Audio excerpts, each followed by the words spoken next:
அற்புதமான மகர ராசி நேயர்களே வணக்கம். 2026 குரு பெயர்ச்சி எப்படி இருக்க போகுது? அட்டகாசமாக இருக்க போகுது. ஒரு 6 வருஷத்துக்கு அப்புறம் உங்களுக்கு மறுபடியும் ஒரு பொன்னான காலம் வரப்போகுது. 12 வருஷத்துக்கு முன்னாடி வந்த ஒரு பொன்னான காலம் இப்போ வரப்போகுது.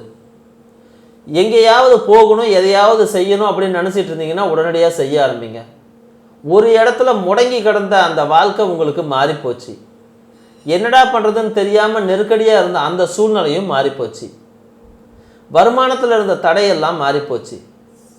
நிறைய நல்லவங்களுடைய அன்பு கிடைக்கும், அரவணைப்பு கிடைக்கும், அவங்களுடைய பழக்க வழக்கங்கள் உருவாகும், புகழ் பெறக்கூடிய ஒரு அற்புதமான அமைப்பு. காசு பணத்தில் இருந்த சிக்கல்கள் மெல்ல மெல்ல மாறும். கடன் படாமல் இருக்க பழகிக்குங்க. மற்றவங்களுக்கு உதவி செய்யுங்க. செலவு செய்ய வேண்டிய விஷயங்களுக்கு செலவு செய்யுங்க. நிறைய கஞ்சத்தனம் பார்க்காதீங்க. எப்போவுமே கொஞ்சம் சுத்தமான ஆடைகளை அணிய பாருங்க. எல்லாத்துக்கிட்டையும் சிரிச்ச முகமாக பேச பாருங்க. மக்கள் கூட பழகுங்க. உங்களுடைய திறமைகளை வெளிப்படுத்துவதற்கான எல்லா வாய்ப்புகளும் உங்களுக்கு கிடைக்கும். ஆனால் நீங்கள் அதை பயன்படுத்திக்கிட்டு கொஞ்சம் கொஞ்சமாக முன்னேற பாருங்க.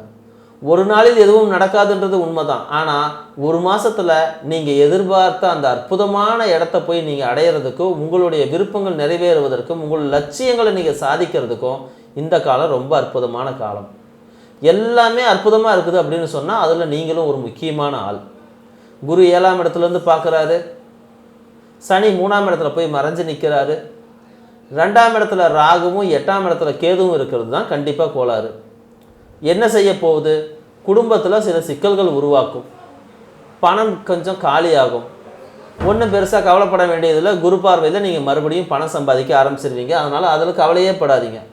செலவு செய்ய வேண்டிய கட்டாயம் ஏற்பட்டால் செலவு பண்ணுங்கள். குடும்ப காரியங்களை வெளியே யாருக்கிட்டையும் பேசிக்காதீங்க. தைரியமாக செயல்படுங்க.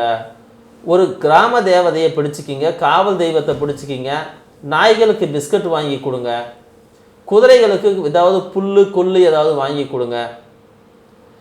கால்நடைகளுக்கு மிருகங்களுக்கு உதவி செய்யுங்க. முடிஞ்ச வரைக்கும் விலங்குகள்கிட்ட அன்பாக இருக்க பாருங்க. இது எல்லாமே உங்களை ஒரு அற்புதமான இடத்துக்கு கொண்டு போய் வைக்கும். நீங்கள் விருப்பப்பட்டாலும் விருப்பப்படலான்னா அது உங்களை அந்த இடத்துக்கு கொண்டு போய் சேர்த்திடும். குழந்தைகள் இடத்தில் எப்பவும் அன்பாக இருங்க. இதெல்லாம் என்ன அப்படின்னா உங்களுடைய மனசு சந்தோஷமாக இருக்கிறதுக்கும், அதே நேரத்தில் எங்கேயாவது சில சிக்கல்கள் உங்களுக்கு மனசுக்கு விருப்பமில்லாத சம்பவங்கள் நடந்தால் கூட உங்களை அடுத்த விஷயத்துக்கு நவுத்திடும்.